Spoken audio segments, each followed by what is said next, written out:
these aren't very progressive ideas. I know they're not. I don't care. You just get this nice and sweaty, sprinkle a little white pine sawdust on you. She won't be able to keep her hands off you, buddy. I got you covered.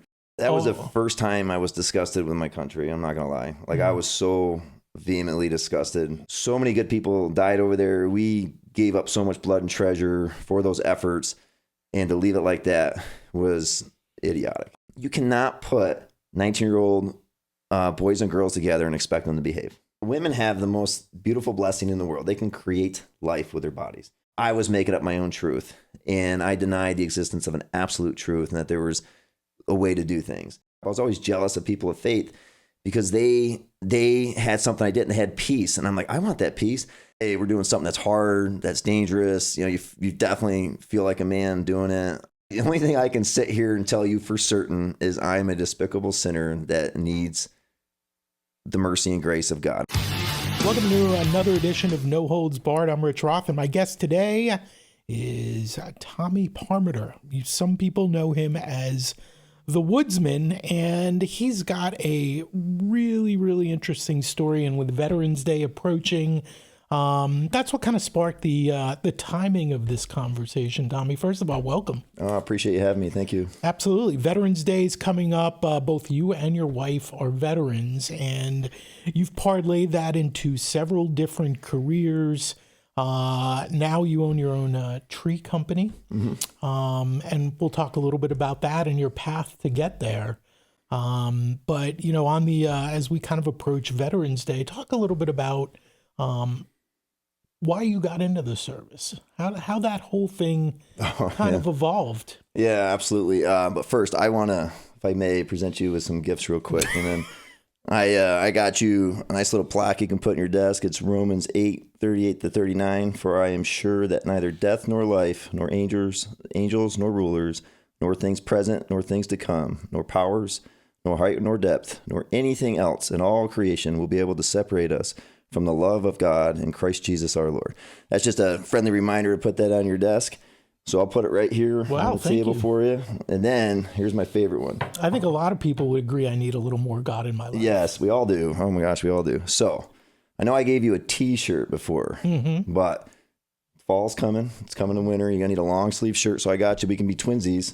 All right. So I got you the t-shirt right here. Thank you. The long sleeve t-shirt. And now some serious stuff right here. You're probably wondering what's right here in my lap. Look.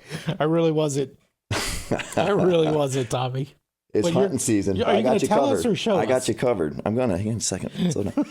So I got you this t-shirt. Yes, what I need you to do when you know the boys are out of the house and it's just you and your wife, you need to get nice and sweaty in this t-shirt, and then you need to sprinkle the Woodsman your own wife, attractant. This is the white pine scent. Okay, you just get this nice and sweaty, sprinkle a little white pine sawdust on you. She won't be able to keep her hands off you, buddy. I got you covered. I do. Man, you make sure that I could get these days. Hey, if a child comes out of this, I want it to be named after me, okay? If a child comes out of this, we got bigger problems. Okay, fair enough. All jokes aside, so it was funny. It was in college. I was doing really well, and I'm from upstate New York, and it's definitely a more conservative culture than, say, the city, but still wasn't real super pro military area. And I did kind of hint to my parents I was interested in the military, and they immediately didn't like that. My father was drafted at the end of Vietnam. And so I think that always left a sour taste in my mom's mouth. And my dad's experience was, good and bad. And he was only in for 2 years. He was a Marine as well. And so he never really talked about it much. So I didn't get a lot of support for that idea. And unfortunately, I had good grades in high school, and that and I saw it when I ended up working in the public school system. They just immediately pushed people with good grades towards college. And I was just like, okay, like a dummy. I just listened. And and I had a neighbor. It was funny. I had this neighbor. Wait, like a dummy, you listened about going to college? I know. I'm telling you. Well, I don't think it's for everybody. I think it's overpushed. And it was funny. My neighbor, who's an amazing man, he was the only orthopedic surgeon in the whole county. And when I say neighbor, he's like a half mile away. I lived in the country. And he told me in the 8th grade, day one of me working with him, he was grilling me what I wanted to be when I grew up. And I'm like, I'm in the 8th grade. Who cares? Right. And he asked me what grades I had. And I told him I always had really good grades. And he's like, everybody's always shocked when they hear I had good grades. I don't know why. I don't know what I give off. But I had good grades. And he goes, listen here, son, you can be three things in life. You can be a doctor, a lawyer, or an engineer. Pick one. And so that's kind of always stuck with me all through high school. And I was like, I got to pick one of those three. And I didn't want to be a doctor. And lawyers had such a negative connotation attached to them. I was like, oh, well, I'll try engineering. And that's what I did.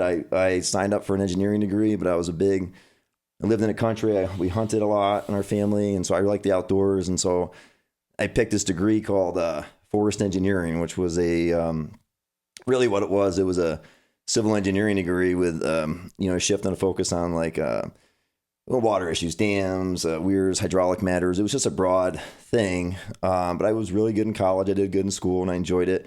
So I wanted to travel. I was kind of getting the itch because I grew up in upstate New York. I was going to college in upstate New York. Where upstate? Around Syracuse. Mm-hmm. If you put your finger in the middle of the state, that's where I grew up. And I went to what we call the SUNYs up there, State University of New York. So the state schools. Mm-hmm. And it was a great experience. Our college was adjacent to Syracuse University.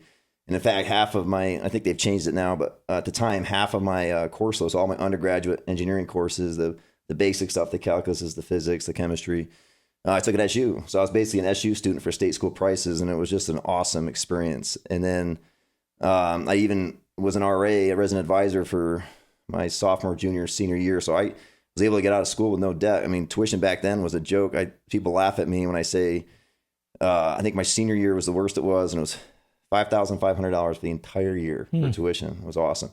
So my parents helped out with the tuition because I covered room and board with that job. And so it was just a great opportunity. So all that groundwork to tell you, I was like, man, I think I need to go to grad school. And so I applied to all these grad schools, and I really wanted to see the West Coast because I was involved. Grad school for what? That's just it. I couldn't figure it out. I just wanted a free. Because you don't need to go to be an engineer, do you? No, not at all. But I wanted to travel out west. I was involved in an organization in college, and we did a little traveling. And that was the first time I left the Northeast, and I just saw Arizona, the Grand Canyon, all these cool places. And I was like, holy cow, there's a whole world out here. And so I was trying to parlay my academic prowess to a free trip out west. And I figured, hey, let's get the schooling done now.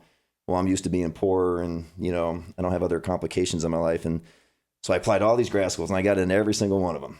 But I was only getting offered scholarships on the East Coast. It's just, it's the State University of New York College of Environmental Science and Forestry. That name only carries so far.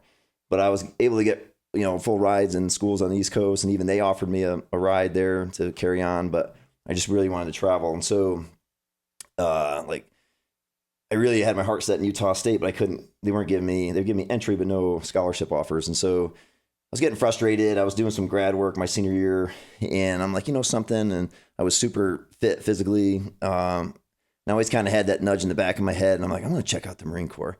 And I went down there and got super pumped about it. And the original plan was to be a reservist, to go to reservist and then do grad school while doing that. And then we got near the end of the school year, and I just, I don't know what got into me. I had to go check in with the recruiter, and I go, what if I changed my mind? I wanted to go active duty. What would that take? He's like, sign here. So I didn't really know what I was getting into, and I kind of lost sight of what was going on. And so I enlisted with a 4-year degree, and people will be like, what are you doing? With a 4-year degree, I enlisted in the infantry on 03 contracts, so infantry. And then I ended up getting assigned mortars, 0341 we call it. So I was a mortarman. I was a 60 millimeter mortarman in 3rd Battalion, 4th Marines Lima Company. So that was in 99 when I landed there. And so I just wanted an adventure. I was just tired of the stuff, and I wanted the challenge. I wanted to know what I was made of. I really felt like I wanted to be tested. And I felt like there's no better branch than the Marine Corps to do that. Yeah, I was going to ask, why the Marines? I know you said your dad was in the Marines, obviously. I could not let my father one on me. We had this really weird, I love my dad. He's a great man. And he was a unbelievable athlete. My friends used to pick on me because I'm of fuller size now, but I entered high school. This is a hysterical story. My freshman year in high school, I started football at 110 pounds. And my father, he was 200 pounds at age 12. He's just a huge man. And he was a legend. When people in my hometown, when I was a kid, heard my name, they're like, are you Dave or Tom's son? Because there were two brothers. And I'm Dave's son. And he was athlete of the year, MVP of all these different things. He did football, wrestling, and he threw for the track team. He was just a maniac. And So their names, my dad's and my uncle's names were plastered all over the school plaques. So my friends were merciless, during lunch. Hey, is that, oh, no, that's your uncle. That's not you, because I share the same name as my uncle. So it's pretty funny. And so I was kind of living under that shadow, but it was so low, like it wasn't even close. I never felt the pressure in high school to measure up to my dad. It was impossible. I mean, I was literally half the size that he was going into high school, and there was just no way. So, it wasn't that thing. But as my joke is I kind of hit puberty late and it dribbled out. And so in college, I beefed up and I got, bigger and stronger. And I was like, started to get more confident. And I was like, I want to see what I could do. I want to see what I'm made of. And so, yeah, definitely there was no doubt. I didn't even entertain, didn't interview, didn't talk to any other of the services. It was Marine Corps all the way. Marine Corps. Okay. Yeah. Gotcha. So you enlist, you're in the Marines, and where do you go? Yeah, so I got assigned to 29 Palms. You don't know your assignment. You just get tagged. You go through, I went through Paris Island, recruit training, and then we end up in Camp Lejeune, North Carolina at Camp Geiger. I went through School of Infantry there, and then bam, hey, congratulations, you get assigned to 29 Palms, California. And that's like the last place you want to be assigned in the Marine Corps. Why? And so it's in the middle of the desert. There's nothing there. It's changed a lot now. It's gotten a lot more friendly. I have a lot more activities on base. When I was there, the only thing going was the weight room and the movie theater. And the movie theater just played one showing, and might have been a kid's movie, it might have been something else. And boy, I just went to have something to do. And you got to have a car. I mean, you're the nearest interesting thing's an hour away, which is Palm Springs. And I didn't have a car at the time. I didn't feel like that was an investment because as soon as we got there, we were told we were leaving in like 7 or 8 months to go overseas on a deployment. So, and it was just a rotational deployment. That was 99. And so there was, the war wasn't going on, but it's just your standard rotational deployments overseas. So how many years did you spend in the Marines? I spent a total of 15 years active duty. And it was on that deployment that I was just referencing that I got moved over. I had put a package in prior to that to be an officer. I had a 4-year degree. And so while I was over in Okinawa, I got sent straight to officer candidate school from there. And that's where I went through the officer program. So you're a decorated veteran. Mm-hmm. You've obviously been through a lot. I mean, I would guess anybody who spends 15 years in the military has seen and done things that most of us who haven't, been exposed to that couldn't even imagine. Right. What, I mean, what different things, what places did you go that really had an impact on you? And because, and kind of bringing this thing full circle, and we'll get into it, but, you have a lot of really, really strong opinions. And one of the things that stood out to me that I found really interesting about you is you're a small businessman, you own your own company, but you're willing to say things which, are strong, firm beliefs of yours. And you can tell how important those beliefs are to you. But you're not afraid to say them, even to the point where it could potentially have a negative impact on your business. So, the fact that you're willing to come out and say all that, really kind of stood out to me. And that's kind of one of the main reasons why I wanted to have this conversation. But I'm willing to bet that the 15 years you spent in the Marines really helped shape who you are. Oh, absolutely. I think what comes to mind is when you asked that question was my first combat deployment was extremely sobering. I saw enough combat to receive what we call a combat action ribbon in the Marine Corps. We're on the receiving end. Where are you right now? I'm in Fallujah. Sorry, 2004 Fallujah was my first combat deployment. I had an awkward way to get there. I'm going to skip over a lot, and I just got redesignated as what we call a logistics officer. I literally get sent to RCT1. I mean, they're about to step out the door. Like, I showed up 10 days before I literally stepped on a plane and left to Iraq. I was a last minute fill. I knew nobody. These guys had formed relationships and bonds, and I'm just like the dummy first lieutenant hanging on to what we call the S4 shop at regiment. And so we get sent over, and from there I did like a bunch of different experiences. At first I'm just kind of, working for a major. I'm doing like office stuff, and it wasn't real exciting. And I was able to muscle my way into a platoon commander spot. So you didn't want to be in an office? No, absolutely not. And so it was actually, I'll try to tell it quickly. It was an interesting story. I heard it's kind of tough to explain. A lot of people might not understand this, but this lieutenant had this platoon. It was supposed to be a temporary thing.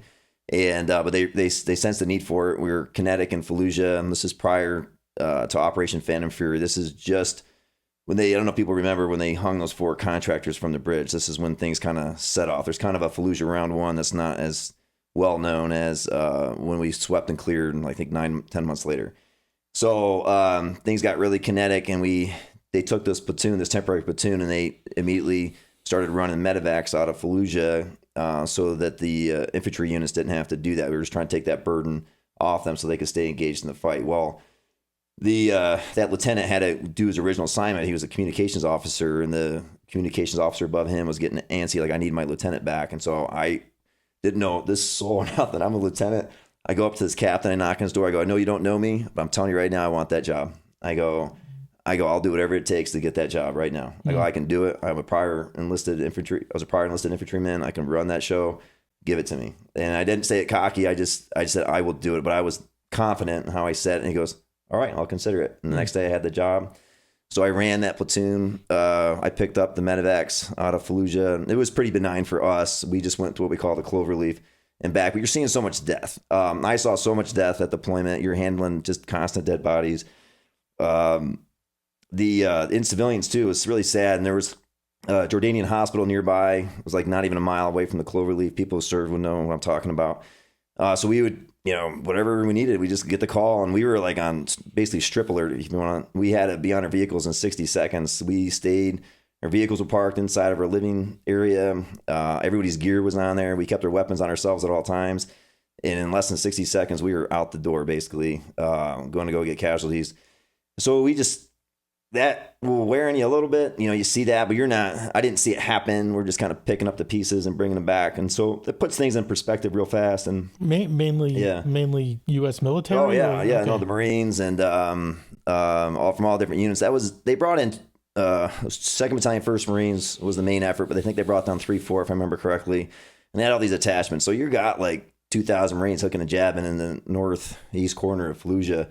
They were doing a lot of awesome things. And then the politicians got involved, and it was getting a little too bloody for them. They said, hold your ground. Well, that's the worst thing you could tell a military unit to do, because you're going to get maneuvered on. And they did. And they experienced most of their casualties after they were told to kind of stop being offensive and sit and hold the ground. That's when they started taking all these casualties. They're just the enemy knows the terrain better than you do, and they're just maneuvering on you. So it was sports analogy, prevent defense. Yeah. Right. Sure. Yeah. Very, Ain't going to work. Yeah. Okay. So that was kind of frustrating, but I'm just some low underling. I'm just glad I'm not in an office and I'm helping out. It's tangible. I'm helping. We were getting guys. We definitely saved a few lives, getting them back quicker. You just saw a lot, and it puts things in perspective. And I'm 20, I think I'm 26 or 27 at the time. So I'm older and mature.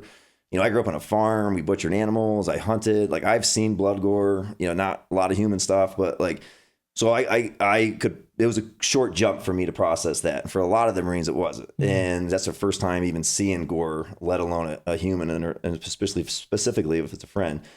So that sobers you up. And then what I really got to me, the first casualty was a 19-year-old Marine. That's the first casualty, I believe, that RCT-1 took over there. I didn't know this young man from nothing, but it sobered me up, because I go, if I would have died at 19, this is stuck in my brain. If I would have died at 19, I would have done nothing. Mm-hmm. Like so little of life would I have tasted or experienced if I died at 19. And, we all like to talk big games, like I'm going to travel, I'm going to do this, but that stuck with me. So when I got back from that deployment, I was gone. I drove across country by myself, and I'm a real introverted, and I don't like being by myself. I mean, sorry, I'm introverted, and I'm not a real big fan of being by, it's weird. I'm not a big fan of being by myself. So that was kind of an interesting leap for me to take, and then just travel across country by myself. And I slept out of the back of my truck on a mattress and stayed at all these national parks and saw all this stuff, because I was like, I have to do this. Like, I have to see these things before I die. So there's like this imminent rush, and I wasn't a believer back then. So I just felt like life was about experiences, and you got to get as much as you can in before you die. And so I was all about chasing interesting things and just, trying to find fulfillment through new experiences. So it was just awkward, but that sobered you up real fast. Like, hey, tomorrow is not guaranteed. That's what combat will teach you more than anything else. And it could happen to anybody like that. So how close did this really, hit home with some of the deployments that you talked about, and some of the things that you had to do? You had to go out and pick up the casualties, pick up the pieces. That's scary. But, Yeah. how close did, you're in Iraq, we're in the middle of a war. I mean, how close did it come to you? As far as getting like me getting shot, or seriously hurt, injured, death, whatever. Yeah. I joke. I love Steve Bozeman to death, but he can keep that Purple Heart. I want nothing to do with it. All those guys in that Purple Heart thing. Yeah, congratulations, man. No, carry on. I never wanted that award, and I'm so blessed to. I really walked out of there without a combat injury, like not a scratch. Like I didn't even have a sprained ankle related to combat or anything. We just was lucky. I was blessed, and I tuned it out again. I wasn't a believer at the time, and I'm like, hey, I got a job to do. I just stayed hyper focused on that, and then I did not allow my mind to dwell on things. A lot of guys would get stuck staring at the gore and the casualties. You come up on it, and I can remember countless times just slapping a Marine aside the head. I'm like, don't look, you got a job to do, and just get them focused on doing and moving. And I knew better than to stare as well. And I still to this day I don't have a lot of visuals in my head of like specifics. Of like gory stuff. I just didn't even allow them. There's so much going on anyways. You don't really have time to think. And especially as a leader, you're just constantly managing people and moving things, and you can't get caught up in that. So, so I saw like a lot of after effects in the first deployment. We had some, I did a lot of convoys. I think I kept a diary, and I did 251 door-to-door missions in like less than 5 months. I had that whole deployment, I was there, I think 8 months. It was a couple weeks in the office. I did that job. And then the last, I think 6 to 8 weeks, I had to run the unit movement control center in the COC because I got promoted to captain. And so they pulled me off that security gig, and I did that. But we were busy. I mean, we were actually for a brief minute, it's kind of cool. The current commandant, Eric Smith, General Smith, he was a lieutenant colonel, and I was this PSD commander. So it was kind of neat. It was just a weird, just think it's funny how small the Marine Corps is to do that. But man, he ran us ragged. We did 111 convoys in 5 weeks, running him around. And that's just like leaving the fob and going to a next one. I mean, some of them were short, but we were just constantly busy. We'd be rolling for, just all day from sunrise to getting back at dark and just nonstop. And we just lived in our gear and on our trucks and just boogied constantly. And we did some security escort missions in that as well. But it was awesome. It was just really busy. So my point in saying all that, I was really active. I was out in the AO, but no one ever attacked us. My commanding officer was really good. He made sure I had plenty of up guns, what we call them, mounted on the top of the vehicles. So we looked like even though we were doing a lot of convoy security and stuff, we always looked heavy. We looked like, hey, these aren't the ones you screw with, as far as, so that was a blessing. I really think that saved us a lot of contact. And then my second deployment is when things really got kinetic. That unit I mentioned, 2nd Battalion, 1st Marines, I joined that. And I did a workup with them. We were supposed to go on what they call we went on the 13th MEU. So we were shipboard. And that's a really cool concept the Marine Corps Navy have. But we got pulled off the ships. We did an exercise in Egypt, and then they brought us into Iraq for 91 days or something. And they just used us as just a hammer. Like we did 4 major offensive operations for the units that were there. We went shoulder to shoulder with, I believe it was 3-6 through Al Qaim. I think it was Operation. Boy, my friends are all going to beat me up for not remembering these names. But so we were very kinetic up there. There's two operations we did, and then after we helped out 3-6 through Al Qaim, we got sent on to a city like Rupa, like 20 miles away. And that's where we suffered a lot of individual casualties in our unit there. So we were really, really in the fix there. And so I was just blessed. I was lucky not to have to. I was blessed that I made it out like that. A lot of guys didn't. That was a rough deployment for our unit. We had but that was such a hardened unit. And it was amazing to see that. 2-1. It's a very historic unit, and they saw a much worse deployment before that, and a lot of those guys were carried over to this deployment. They were just, and our motto was the professionals, and they were just insanely good at what they did. And some of the most amazing stuff I've seen was watching them work. Because we would be clearing room to room. Like people don't realize when you're kinetic in these offensive environments, you're clearing not just every house, every room, and these guys are just systematically moving through. And I, as a logistics officer, it took everything I had to keep up with these guys, to keep them the food, the ammo, the water. And I said, no one's ever going to pull off the lines to get anything. So I did push logistics all the way up to the front lines, and they were just able to keep that momentum cruising through. So I was really proud of the work my team and I did to keep those guys moving and offensive. You just can't, the worst thing you do is stay still in an urban environment. So yeah, you hear that a lot. Not just obviously in the military, but in business and in life. If you're not moving forward, you're going backward. You know, I mean, it's you got to be doing something, and that's interesting to hear that perspective. So 15 years in the Marine Corps. Your wife also served. When you get out of it and you look back on it and you look at what the military is now, it seems to have changed and evolved so much. Obviously, it's changed a lot. It seems in the last, 8 or 9 months since President Trump's taken over. But looking back to the previous administrations, the different things that we've seen from the military, the Afghanistan pullout, what a disaster that was. Tell me a little bit about your perspective of the military now. All right. Yeah, it's funny you said the most hellacious thing I've ever seen is the Afghanistan pullout. I did go to Afghanistan. So, you see that happen. What's going through your mind as a guy who served? And that was the first time I was disgusted with my country. I'm not gonna lie. Like I was so vehemently disgusted, and my wife and I were like, we're both. She did a naval ROTC, so that her service paid for her education.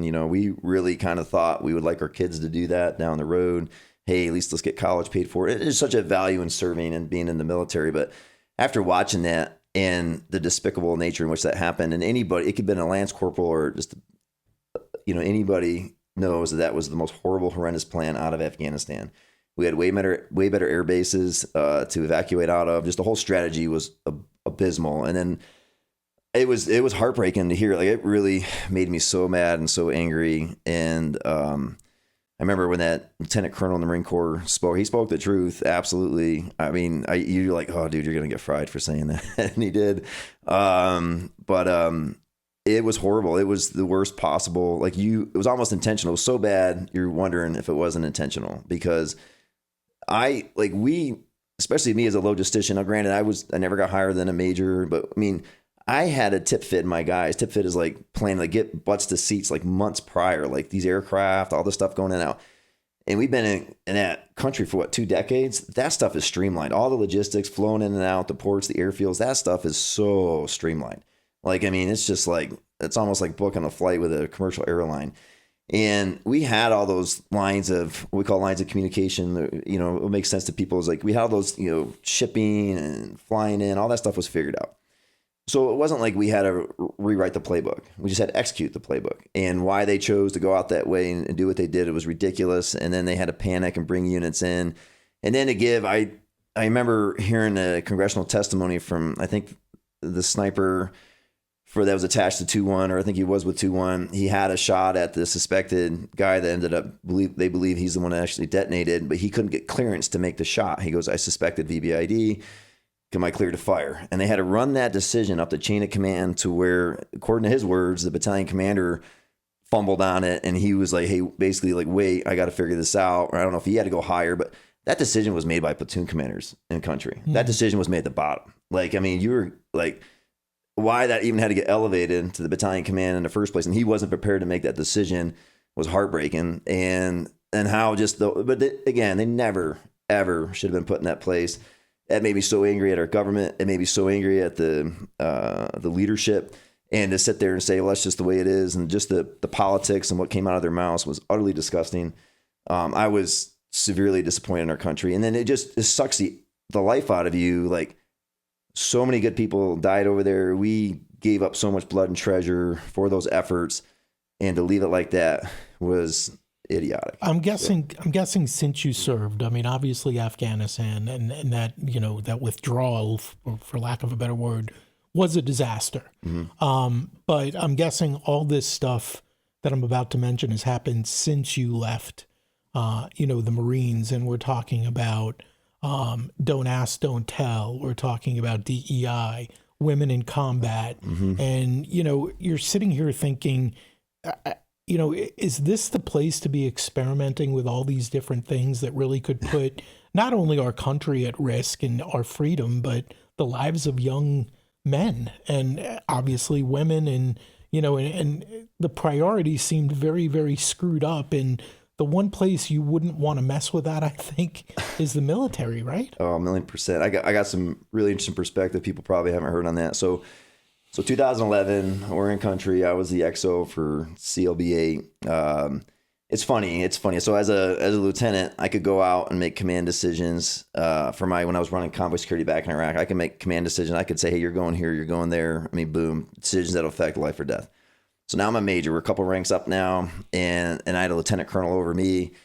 And that's when they changed the don't ask, don't tell policy. It's a minor policy adjustment. Hey, okay, now homosexuals can serve openly. We're going to rescind this policy. I mean, that's a not even a 5-minute conversation. Policy's updated. My opinions don't matter, but all you got to do is communicate. The policy's been updated. Was that a big deal? Well, yeah, it's funny. So watch this. They shut us down for an entire day in Afghanistan. We're live combat. They shut us down for a day. Each unit had a pause. So somebody from a general leader headquarters could come down and tell us the policy, give us a 40-minute presentation. And it was pretty implied that if you're not up with this, you're behind the times. I was really frustrated. Like, none of our opinions, I mean, here's the point. I'm not here to argue whether that's right or wrong. The policy's changed. Good. I'm here. I'm an employee of the United States government. That's the policy. Great. Done. You've informed me. It's over. My staff, my sergeants, I would have given that order to the sergeant. Hey, sergeants, hey, pass this down and make sure everybody's aware. I mean, if you had that initial, hey, I've been informed, the policy's changed. We're done. That's a 5-minute conversation, maybe a signature on a piece of paper. It's over. Let's move on with our day. We got more important things to do. But that told me a lot. And I was really frustrated. That's when it was kind of like my thoughts about staying in were kind of like really like that was part of the blocks that were getting ripped out of, hey, I don't think I want to make this a career. It was starting to become more of a job. And if this is the focus, and there were some other things that were done later as the leadership got really micromanaging. I'm like, wait a second. I mean, a couple of years ago, I was telling guys to go left or right down, urban streets under fire. And now I can't even pass the policy change. You don't trust me. You don't trust my lieutenant colonel. Guy's been in almost 20 years. So it wasn't so much about the policy. It's the way things. Yeah, I think they wanted to present it in a certain way, and they only trusted certain people to communicate it in a certain way. And it's like, again, opinion. It's not an opinion. It's just a simple policy change. Oh, boom, they can do this now. Okay, great, thanks. My opinion on the matter has zero effect on it, and it shouldn't even be discussed. If there's other ancillary issues, that's fine. But it's just ridiculous that they would shut us down for an entire day in country to brief that stupid policy change. That was idiotic. So there was that one. There's women in combat, right? I can definitely speak to that if you want. Okay. Yeah. So I think it's a horrible idea. I'm married to a female Marine. My wife's she's an athletic stud. She could on a physical fitness test, she could beat quite a few dudes. I mean, that woman in her prime could do 17 dead hang pull-ups, run a 19 and a half 3-mile time. That's smoking fast, especially for a female. But as athletic as she was, you put a pack on her and put her out there, she could have probably got by, but it's not in her nature. I was in the infantry, and it's just not going to fly. I mean, for the few exceptions that can do it. Now here's a social dynamic people don't understand. You cannot put 19-year-old boys and girls together and expect them to behave. It's not going to happen. The social issues there are it's here to stay. It's definitely here to stay. It's not going to change. I haven't seen I don't think it'll ever breach the special forces community. But it has creeped into some of the infantry units and stuff, but those dynamics are off. Like, I just recently tried hiring a female on my tree crew, and it just changed the dynamics. She ended up quitting she just didn't like it and whatever. But I was like, I don't think I would seek to hire another female, because it just changes the dynamics of how we communicate. You're like, oh my gosh, did she take that joke the wrong way? Like, I'm joking to the guys, and was she going to read into that or something? It just changes your dynamics. And there was a lot of drama. Like, we had, as a logistician in our logistics unit, we had mixed company. We had, I'd probably say a little less than 10% of the units were females, and they were great. There's some great Marines. I'm not knocking the fact that they can't drive a vehicle as good as the other guy can, but there's just a lot of social dynamics that people overlook and don't think about. And then honestly, like, I wouldn't, as a father of a daughter, I would really look, I don't think it's such a great idea, because it's just, you can really be taken advantage of in that environment. Sexual assault and things like that happen everywhere. I didn't see a lot of that in the Marine Corps per se. It happens everywhere. So I'm not saying it didn't happen. And Marines are pretty good about maintaining professionalism, but those dynamics are just still there. And I think one company I did have, when I was a company commander, I think every female Marine was either dating, married, or pregnant by another Marine in the unit. and it's just, those are the dynamics, and now we gotta expect that. So it's just interesting. I don't think people see that through. I just think it's an unnecessary, get all these able-bodied males. I think certain units, especially the infantry, should just be off limits for no other reason than just social cohesion. But, and again, so the Marine Corps, that's how they fought it off. These aren't very progressive ideas. I know they're not. I don't care. I mean, if you go down range, it's a big deal. Like, I don't think people understand the intensity of what it is just to do simple things like run a convoy. You would think it's simple, but if you're going house to house and you're kinetic, man, you cannot. I mean, even the dudes. So check this out. So how the Marine Corps kind of fought this off without fighting it directly is they just upped the standards. They just started dropping more dudes. They just jacked up the physical requirement standards to the point where now they're, where they're, I don't know, I'm making up numbers. Maybe they're dropping 5 to 10% of the guys. They're now dropping more, dropping double that, 10, 20, 15, 20% of the guys just to keep the females out. You can think what you want about that, but that's kind of how they addressed it. And this is secondhand information to me observing what's going on. So that's not an official policy. Don't go out with that, but that's how they did it. And I think it took a long time for the first female to get through infantry officer course. That's like a hidden secret. I never went through that as I didn't serve as an officer in the infantry, but that's like one of the toughest schools. Like that's on par with like the crap the SEALs do and the assessment of selections. That's like an extremely hard physically school. Most guys don't do well with that. And they're like in their prime condition going in, prime physical fitness going in. And so I think, if I remember correctly, it took a long time just for one to make it through. And it just goes to the whole biological argument. It's just, yeah. I'm not fit to be a mom. I can't, what's amazing? They want to sit there and talk about the differences. I'm like, look, women have the most beautiful blessing in the world. They can create life with their bodies. We can't do that. We participate in that, but they have, we're different. We're just different. Let's get over it. Let's stop mirroring the lines and being confused about obvious things. And I just feel like it's a little absurd how we kind of approach it. I think women are super high valued assets. I think there's a lot of jobs they can do well in there, but to force it in areas where it's really not a good idea is pretty ridiculous. Tommy, I want to get to your post-military career in just a second, but in the final minute or so, maybe talking about your experience there and the after effects. Your opinion on the military now? Like I said, it was heartbreaking, especially with the Afghanistan withdrawal. And my wife and I were like, I don't think we want our kids to serve. We were pretty much on that fence. It's really exciting to see the changes they've made now and just get over it. I mean, they talk about it's a discriminative force. I mean, just your weight standards, regardless of sex, if you can't meet the physical weight standards, you can't do certain physical activities. It's a discriminative force. You want it that way. You need to put the best foot forward. America requires that. It demands that. It needs that. It needs the best that we can put forward. And I think the approach right now is pretty good. Hey, here's the standard. If you can meet it, great. If not, well, we're not accommodating, and I think that's a phenomenal approach. I love the way it's turning around. We'll see where it goes. We'll see what the effects are. But I don't think it's not taking anything away from anybody right now, but it's just providing a lot of clarity. Because now the person to your left or your right, regardless of who they are, gender, sex, color, whatever, they deserve to be there. They rate to be there. They're not robbing a spot from somebody because of an identity. And we're going forward. And the focus now becomes the mission, not how everybody got there. So you leave the military. You now own a tree service, but there were several other professions. There was a journey before then. I mean, teaching was one. Yeah. You looked into. Let me know if I'm getting this right. Theology. I mean, I was the pastoral service. Yep. I really. When I was on a non-deployable assignment in Rochester, New York, the Lord really got a hold of me, and. That was I just come off 3 deployments in a row, the 2 combat, and then I did a 31st MEU. And that, honestly, during that deployment, I wish I was in a combat tour. It was just a lot easier.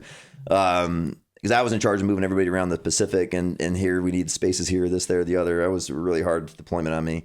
And then so I didn't have time to think. It's embarrassing to say I'm divorced. That happened after the end of my first deployment. So I was kind of a functional train wreck, and I just knew I needed to come up for air, kind of recenter myself and get kind of life in order. I applied for a non-deployable assignment, and my plan was to kind of ride my time out of the Marine Corps. And at this non-deployable assignment. And so I got blessed and I became what we call a Marine officer instructor at the University of Rochester.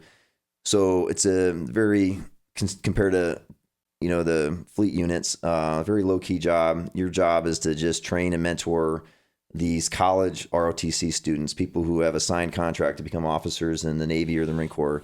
And you're teacher, you're basically a college professor, but you also run their physical training and all the different stuff. And then it's a great assignment. It really allowed me to kind of refocus. I was able to get a master's in business while there.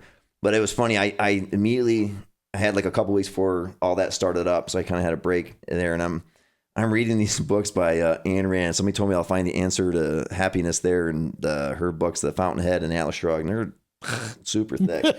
And I did, man. I was reading like 8-9 hours a day. That's a lot for me. I mean, Tommy don't read well, and so I put some serious effort in it. I was seriously looking for like what is going. Like I was exhausted. I felt like, what is the point of this thing called life? You saw so much death, and you're like, yeah, I knew early on money's not gonna make me happy. It makes life easier for sure, and there can be brief moments of, hey, well, I got this toy now, I'm happy for a second. But I knew fulfillment wasn't going to be found. It's probably a better way to say it. Fulfillment wouldn't be found in money. I was not an alcoholic, but I did participate in recreational alcohol. You just kind of do that in the Marine Corps kind of thing. And I was like, man, there really wasn't a lot of good things that came out of that. And then, smart enough not to try drugs. So I'm just kind of like, I was just struggling just to find happiness. I was really, I was never clinically diagnosed. I don't know how you want to call it, but I was just, what's the point of all this? I was exhausted, maybe. I don't think depressed is the right word, but just tired of it all. And I was just trying to find some purpose and some meaning. And so I read those books, and I'm like, I got through both those. I'm like, are you serious? I didn't really have anything tangible out of there. I felt like I was looking at it intellectually honest, and I'm like, okay, achievement, sure. There's a lot of good that's in there, but I didn't feel like there was like a no kidding like life purpose in there. Right. And so I just kind of lingered, and hey, boom, I got to start up. Got to get these.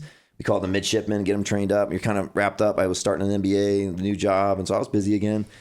And but it's just gnawing. I was just challenged, and I got involved in a Thursday night, like they called it like a fight club. It was just a bunch of law enforcement and military guys got together, and this church sponsored this free MMA training. It was just a bunch of dudes trying to hurt each other, I guess, for an hour and a half. And sounds great. Yeah, and so, but they gave a brief lesson, and it kind of always resonated. It kind of sat, and then eventually, after like me going there consistently, the guy running it sat me down, and we got to talking, and he recognized that. He never asked me before. He's like, "You're not a believer?" Like, no, not really. I never really had strong opinions about it. I was raised, I guess, Roman Catholic, but we also attended my dad was Methodist. We attended a Methodist church. We kind of got bounced around a lot, and it was very inconsistent how we attended. But you could ask me as a child, I just would have said, if you asked me to define Christianity as a child, I'd be like, I go to church. That's would have been my definition, not there's a creator God who loves you so much so he came down and, sin separates us. He came down in the form of Jesus Christ, and, his sacrifice on the cross is sufficient to reconcile you with him. Like, I couldn't have said any of that. I went to church, and so like he was challenging me with that, and I go, Paul, this guy's name was Paul. And I was like, who wrote the Bible? The kind of usual antics of like, like how could that be true? The earth's a bazillion years old. These guys say this. Anybody could have wrote that. Kind of your standard objections. And it was weird though. And then what clicked for you? Yeah, well, my private time. I'm not joking. I'm swear this, and we'll know when we get to the other side. I felt like someone was telling me, "You're gonna get one more good look at this. You're gonna get one more good look at this." And I was in my 20s. Some people had kind of like were presenting it to me, and they gave me some books to read, but I just wasn't buying it. And my hang up for me was like the stuff I learned in science class, like the Earth's a bazillion years old. And I'm like, this just can't reconcile. One of these two is wrong.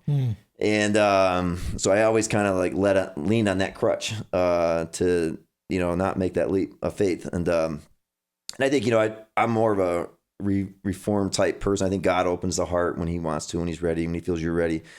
But anyways, I was down there. I was looking. I was reading.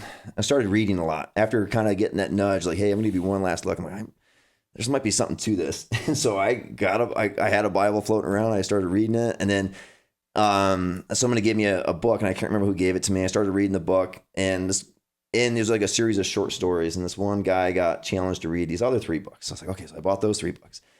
Again, science was my sticking point, my hurdle to overcome. And so I read the book Scientific Creationism by Henry Morris, and he's a very heady, smart guy, and he's using all these like engineering arguments like the law of thermodynamics, but I could follow him because I remembered it from school. And I'm going, wait a second, there might be some truth to this. The Bible might be accurate, you know? And I really started to dismantle it, and it became like that thing I used to deny faith, saying, hey, science says. I was like, well, there's a really good scientific argument for the other side. And I just never had seen that before from a science, argument perspective. So I was reading more, and I'm like, oh my Lord. And then I really, what if this is true? And I had to ask that question to myself, and I'm like, oh, I'm in trouble. I'm like, and the sad thing was, and I would jokingly said, hey, we can't talk about my 20s. But I will say this, like, I never tried to act out maliciously in my 20s. I just led a life led by myself. Like, basically, you got to call it moral relativism. I determined at that moment what was good or bad, and it was just whatever suited my fancy at the time. And that led me to some pretty regrettable decisions down the road. And I'm embarrassed and I'm ashamed of them. That's why I won't talk specifics about my 20s. But I don't think people realize, like, they think when I say that, like, oh, he must have been. But we've all done things, man. Yeah, but we've all done things. I'm with you. I'm with you that we've all made mistakes. I mean, we all make mistakes for sure. But I recognized I was making up my own truth, and I denied the existence of an absolute truth and that there was a way to do things. And when I kind of was coming to terms with all this, I recognized, I go, if this is true and there is a God, and I have to say yes to him. I mean, that's it. And from a military perspective, like, that's the right ahead. I was like, that's a general. That's the comment. That's the buck stops with that. There is 0 second guessing this. It is what it is. And I have to be all in or it ain't right. And then, because I would have loved, let me back up. I was always jealous of people of faith because they had something I didn't. They had peace. And I'm like, I want that peace. And I knew, though, if I pretended to, and I wasn't trying to be malicious, but I want to say I am one of those guys, but it was fake. And then and I want to jump back into this because I know you don't want to talk specifics about your 20s, but it seems like a lot of the stuff that may have happened there, you were trying to, fulfill yourself. You were trying to find something that made you happy. Exactly. Yeah. And you tried a bunch of different things. Yeah. They didn't work out. You said you're not proud of them. Hopefully they weren't criminal. Yeah. But, whatever they were, they helped lead you on this other path, right? Sure. You could take that argument. Like, oh, you ended up in the right spot. But I think if I had my head on straight, early on, none of that would have happened and I would have landed where I am now. And I think God will allow you, like, okay, you want to try it on your own? Because, like I said, I was raised that way, and it was like, oh, you not believe, then here you go, take the rope. Just like you do with your children, oh, you want to find out how that works out? You don't want to listen to dad? Go for it.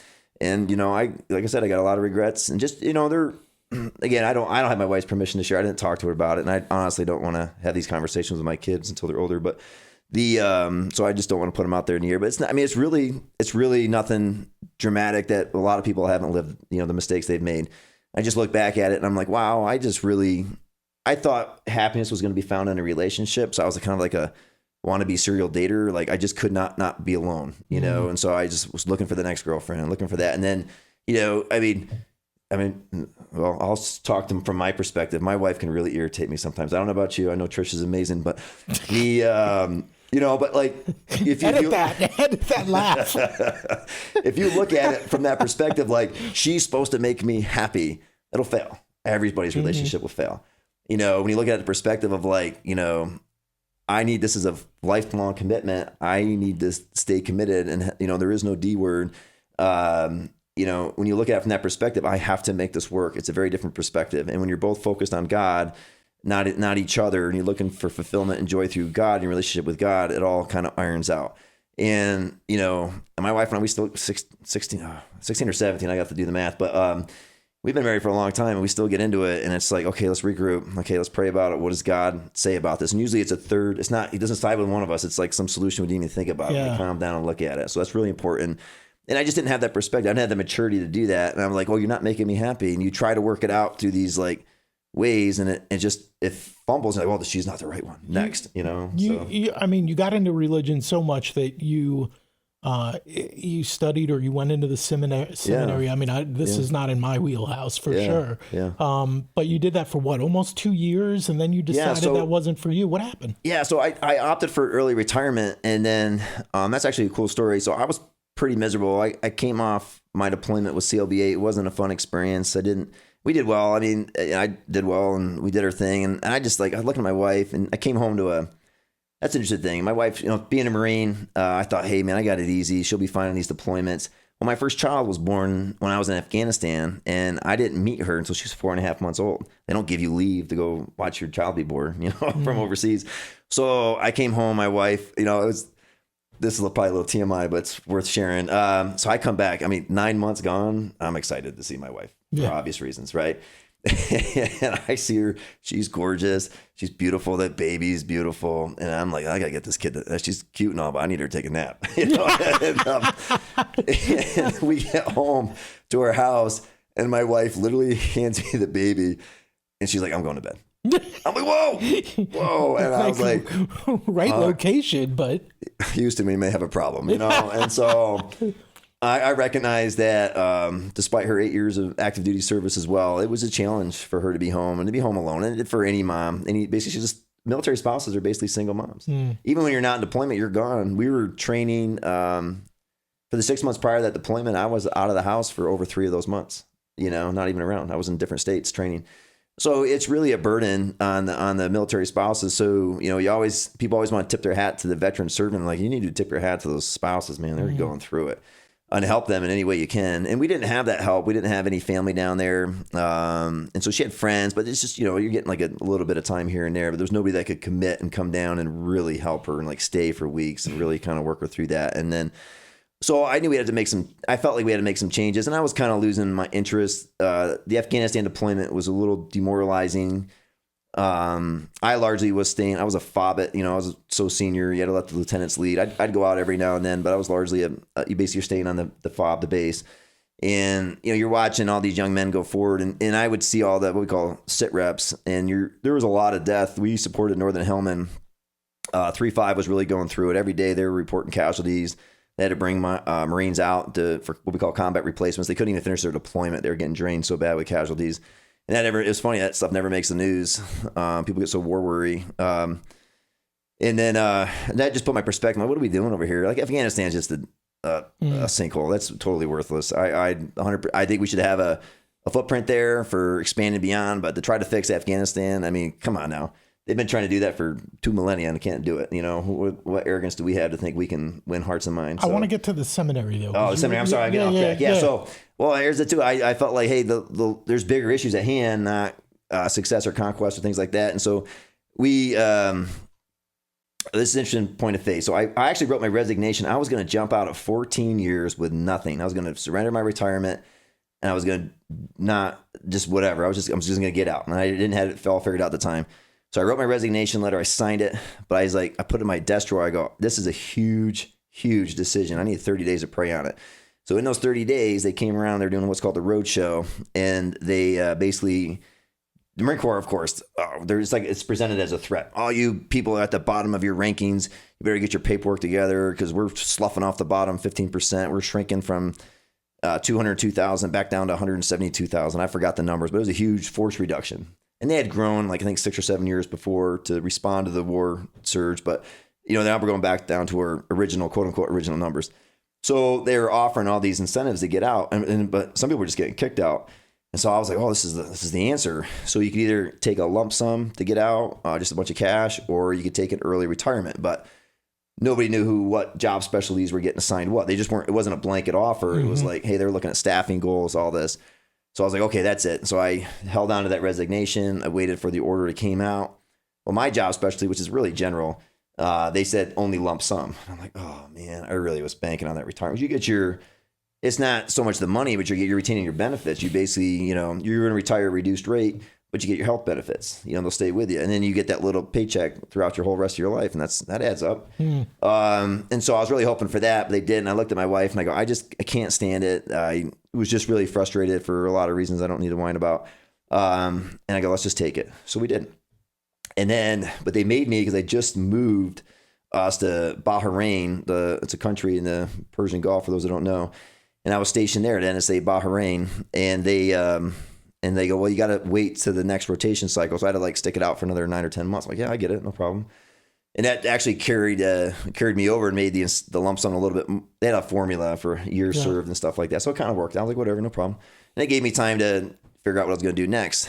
Well, that's when I got offered a job working at church. Hey, you getting out? You want to come work at this church? And a church I'd belonged to in Rochester, New York. And I was like, yeah, that'd be awesome. And silly me didn't pray about it or talk about it because it ended up being an interesting little thing there. But I was just so excited. And I felt like that was where the calling was next, was to work at a church and help people. I don't want to get into any theological debates. Does God open your heart? What effort do you have to take to explore and find that? That's an interesting theological discussion. But I felt like, man, if somebody just would have explained it to me better when I was 21, it would have took, or just something like that. Or somebody would have presented that information to me a little bit better.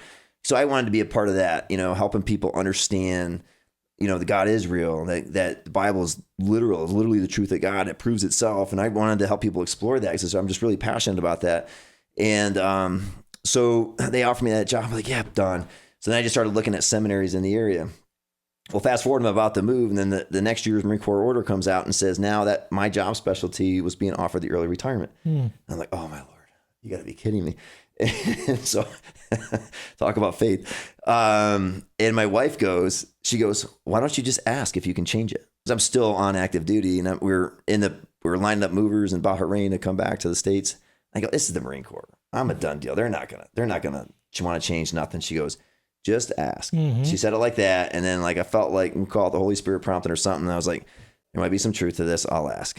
And I knew I was going to take a face shot. Sure enough, my colonel who was over me did not like me very well for whatever reason. To this day, I don't know, but he gave me the riot act. Oh, and I go, sir, no, all due respect, it's not your decision. It's headquarters Marine Corps. I just need you to sign the paperwork and move it forward.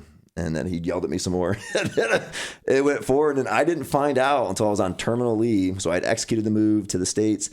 We're in Western New York. I'm on terminal leave, and then the decision came down. We transferred you from a lump sum to the early retirement. So I get what I call a part-time barista check every month.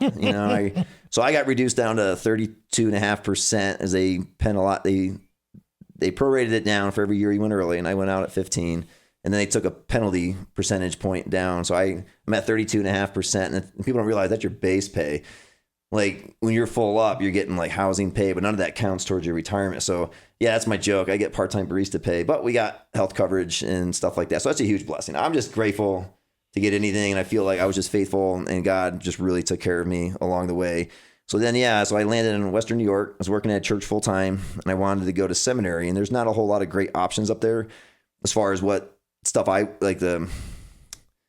How do you say it? Everybody kind of struggles with the right lens to look at God through, even in Christianity. And I picked the best residential. There's 3 options up there that were residential, and I picked the one that suited me the best. And we went there. My wife and I we called it date night because we were using our GI Bill. And so we went in the evening, and it was once a week in the evening for I think 4 hours, and then there's a whole bunch of work. And you take 3 courses at a time, so it's considered full time. And so we both used our GI Bill to get it. And then I did that job, and I love the learning part. I love talking about faith, but like the day-to-day grind of the church environment was just, I was realizing right away, I realized it, but any new adjustments takes time. So I just kind of shut my mouth and was working through it. But the dynamics were just not for me, I guess we'll say that, in the sense of like, people come in and they it was funny. I was like, one of my jobs was to kind of help greet people coming in, and I felt like I was like, what do I look like, a punching bag lady? They come in and they just want to complain to you and vent. And instead of greeting people, I'm just hearing the earful of like what we're not doing right and all this stuff. And I just didn't enjoy the politics, the inside politics of church. And you could say I maybe didn't try out the best one, because that church ended up imploding, and we don't need to discuss it. But after we left, I saw enough smoke to know that there was gonna fire somewheres, and we just quietly quit and didn't make a big deal about it and left the church. And then it ended up imploding like a year or 2 later over some scandal. But so obviously religion's a really big part of your life, but the church itself is a kind of different deal. Yeah, I mean, it's people. It's made of people. And I think it's funny. The only thing I can sit here and tell you for certain is I am a despicable sinner that needs the mercy and grace of God. I need a savior. I am not. There's nothing redeemable about Tommy. There's nothing amazing about Tommy. And I think oftentimes people look to a charismatic leader. It could be their senior pastor. It could be like Donald Trump. Look how much this guy gets worshipped by people. That's ridiculous. I mean, I voted for the guy, but I'm not going to worship him. And they find these charismatic leaders and they put their faith and hope in them. And it's like, look, man, the only thing you can concretely put your faith and hope in is that God sent you a savior, and that was himself in the form of Jesus Christ, who paid that penalty on the cross for us. And that's the only thing I can promise you is certain, that I feel is certain. Because you can't look to Tommy, even though you can sit there and say, oh, I love his commercials, I love this or whatever. Don't look to me, man. Look to the Bible. Or don't look to your senior pastor. Get your butt in that Bible and you try to have that direct and beautiful relationship with God. So I was just going to say, it almost feels like, it's the religion's a personal thing for you. The actual church itself is a whole different dynamic because it's people who want to espouse their own opinions, and it can definitely be used as a negative tool. I mean, there's, of course, the scandals and the drama that occurs. That gets the headline news, and what you don't hear about is the 90% that are doing it right and doing it great and not being selfish with the money. But it's an interesting dynamic, and I think. So riddle me this, everybody picks on the Catholic Church about the Pope and this, that, the other. And I'm like, what are you talking about? You got your Pope. He's called the senior pastor. You're hanging on every crumb he says. And, what did Pastor so-and-so say? And that's where I really challenge people, I would say, because what is church? It's just a gathering of people. Ecclesia, it's a gathering of people. It's not a building. It's the church body. What that looks like, what may be good for you and me is a home church. You want to start a home church? Come to my house. Might be a home church, or I really think there's just way too many self-licking ice cream cones out there. There's like, look at Lynchburg. What do you mean? Okay, so you got all these medium-sized churches. I don't know. Do you know? I don't know. Maybe the producer knows how many churches are in Lynchburg. There's hundreds. Guarantee there's it might be over 500. Who knows? You probably need 12. Okay. And, think about all the energy that mid-sized church has taken. Salary is a killer. I'll use the church I worked at. Perfect example. We had $1 million a year in revenue coming through the church doors. It sounds like a lot, and it really isn't, though. We had like 5 or 6 staff members. Their mortgage actually got paid off. We were barely getting by, and nobody was overpaid. I think I got half of what I got in the Marine Corps. That's how little I was paid. The senior pastor got okay amount, but I mean, he deserves it. You're in that role, but it wasn't extravagant at all. I mean, and that was something I asked before I took the job. I will see the budget. I need to see the budget before I sign on to anything. And they did. And they're very open. They handled the money very well. They were very good with the money. They weren't wasteful with it. But still, $1 million just to keep the lights on, keep the staff in. And we were just scraping. We weren't spilling over. And that's where I mean, this is a Tommy Parmitism. Like, I kind of feel like it's either small and modest, like a home church type thing, or the big church that's spilling over. And if we could get together behind one major effort that's well led, that's being responsible with the resources, is accountable. But there's a lot of grift in this stuff, and you gotta pay attention. Just be involved and don't accept anything from anybody. Like the tithing's always a big issue, and they'll beat you over the head. You got to give, and it's like, well, let's see the budget. What are you doing with all this? Or you're responsible. I'm responsible for that money that flows through my hands. God has entrusted me, and I'm a steward of those resources. It's all God's. Okay, it's not about a certain number, a certain percentage. It's all God's. If I am an irresponsible steward with those resources, with managing in my case, not just the money, the equipment, my land, my wife and kids. It's up to me as a leader, as a steward of all that God's blessed me with, to glorify Him in dealing with that. And that may be, I really struggle with this. I gave up so much money when I first started out, and we were barely getting by, but I had kind of made a pledge to give a certain amount of the gross away. And at the end of the year, I looked at it, I'm like, holy cow, I could have hired another dude.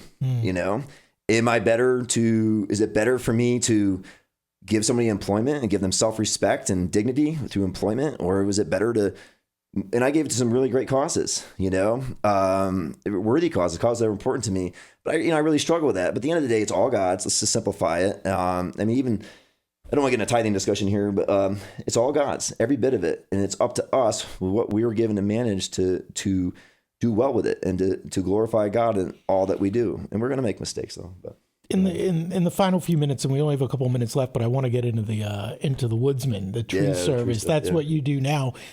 you got into that. You love it. You're swinging around. Your videos are amazing.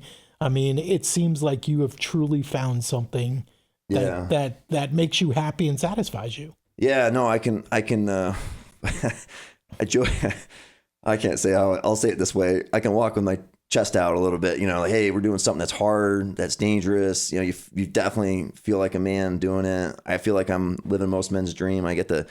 This morning, like I went up 90 feet in a pine, blew everything out, and came running back here to the interview after doing the morning show with Mary and Brian.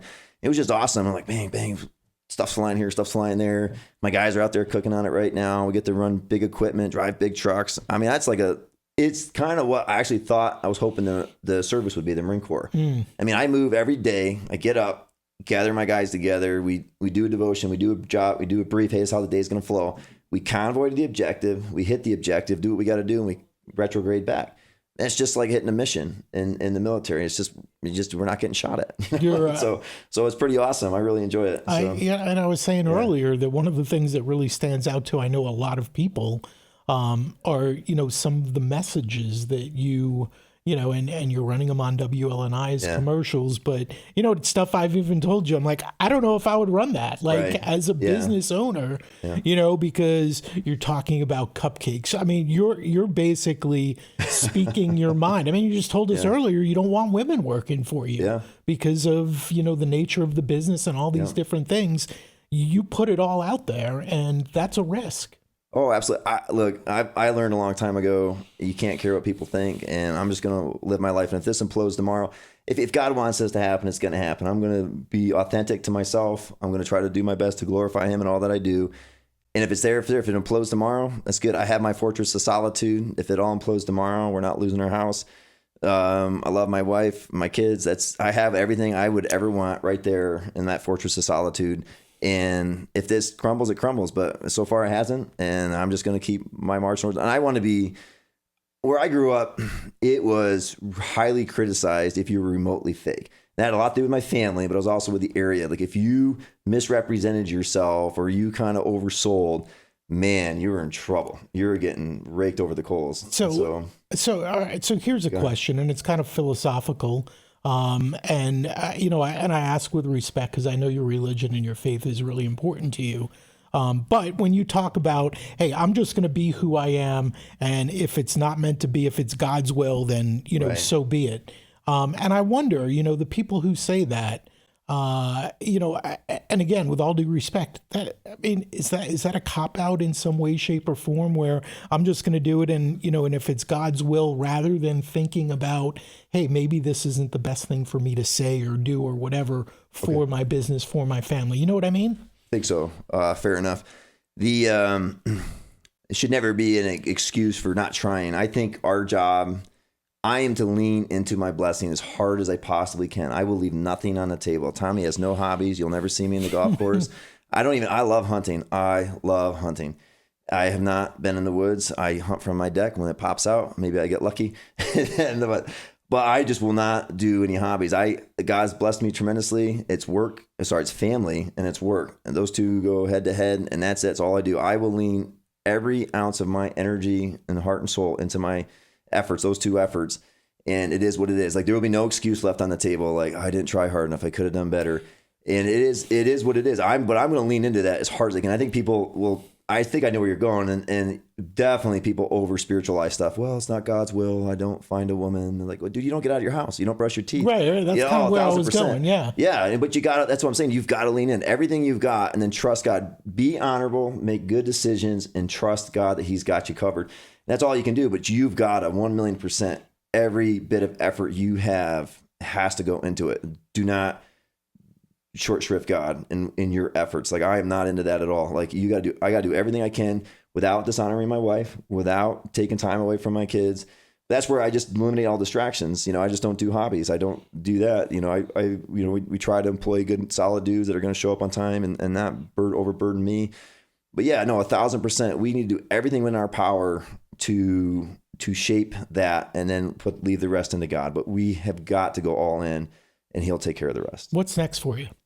Yeah, that's interesting. I hope my kids take on the business. It's not looking good, to be honest with you. I really like my crew now. It's the first time I've had a crew that I really enjoy the people. I've had good workers, and, but like I'm starting to really gel with my crew. I really enjoy them.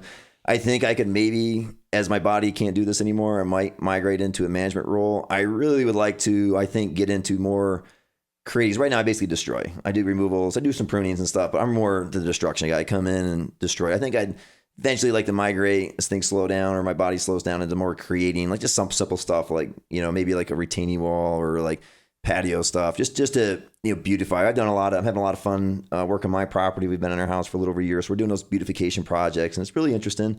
And it's nice. We all have that creative spirit inside of us. We're creating the image of God, who's a creator. We too are creators, and we need to, flush that out. And it'd be nice to kind of do that more. Do I have time to share a really good story? Yes. Okay. Yeah. Couple minutes. Yep. That's real quick. So I'm on that third deployment in a row thing. We're in Korea now. We so we're not in combat. We're on the 31st MEU. We're in Korea, and we finally got a break. We did it was like 8 weeks straight of just training in Korea, and it was crappy weather, muddy, miserable, and we're finally on a port visit, we call it. And so I'm super cheap. I splurged and stayed at a hotel. So we go to this variety show. There's this big hotel. I forgot what city. I think it was Pohang or something. And they basically did a Vegas show. It was like 7 Vegas shows condensed and combined into one main effort. And I don't think there was even 100 people. And they had a huge auditorium. It had been able to seat thousands, but it was a weeknight performance. There was not even 100 people in there. It was so vacant. There was more performers than there were audience members. But they did it, and they crushed it. And I'm sitting there. There's like 20 of us, mostly officers, infantry officers, all the infantry guys. And I'm sitting there, and thank God it was so dark. I just started bawling my eyes out because I recognized at that moment, and it was really, I'm almost tearing up now. It was really awkward for me because I was so good at destroying. We were amazing at destroying things. The Marine Corps can destroy things like no other. And here these people are doing these magnificent things, everything from gymnastics to music to beautiful dancing. And it was so uplifting. And you realize I just recognized how I undervalued that and how I felt like I don't have any of that value to add. So that's why I was just like, I was crying. It's like, all I'm good is at tearing stuff down or destroying things, not building up and creating. And it was heartbreaking for me. And I vowed my kids will have this talent, some kind of talent. And so as soon as they could, they've all been to piano. They all do something musical. It's just such a beauty people can provide. And I couldn't do that. And so I felt like I didn't have there's a big gap and a hole in my life where I couldn't provide joy to somebody. I couldn't be counted on to do that. And now you're still destroying stuff in terms of trees and stuff like that. Right? But my kids are better than me. but your goal next is to really get to that point where you're creating something rather than just destroying it. Exactly. Yeah, that would be I think that's the goal. But yeah, that moment, man, that has always stuck with me. It's just like a face shot. And I wasn't a believer at that time, but I just felt like, man, I kind of, probably a strong way to say it, but I felt like I was getting life a little wrong. So, but Tommy, really interesting stuff. Thank you so much for dropping by. Thanks for the gifts too. I'll let you know if that works with Trish. Don't let me know. I don't want to know. Let's keep that to yourself, but hopefully it works out. Appreciate the time. Thank you, man. You got it. Tommy Parmiter here on No Holds Barred.